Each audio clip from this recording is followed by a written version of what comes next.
ఒసే ఉన్న పలంగా నా గురించి నువ్వేమనుకుంటున్నావు చెప్పు. నీలాంటి హస్బెండ్ దొరకడం నా పూర్వజన్మ సుకృతమండి. పతియే ప్రత్యక్ష దైవం. అందరు ఆడపిల్లలు మంచి మొగుడు రావాలని వరలక్ష్మి వ్రతాలు చేసుకుంటారు. నేను ఏ పూజ చేయకుండా గానీ మీలాంటి మంచి మొగుడు వచ్చాడు. నన్ను బ్లెస్ చేయండి. పర్లేదు.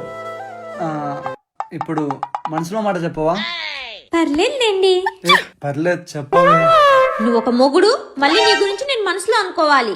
అయినా నిన్ను చేసుకోకుండా ఉండి నింటే మంచి గవర్నమెంట్ సంబంధాలు వచ్చిండేవి. వాళ్ళని చేసుకుంటే సుఖంగా ఉండేదాన్ని. అయినా ఏ జన్మలో ఏ సూత్ర పూజ చేశానో నీలాంటి మొగుడు వచ్చాడు. ఛా, అయినా నీలాంటి చాలా ఆపే ఆపే ఆపే. ఓయమ్మో, నన్ను క్షమించండి. నాకు పతియే ప్రత్యక్ష దైవం.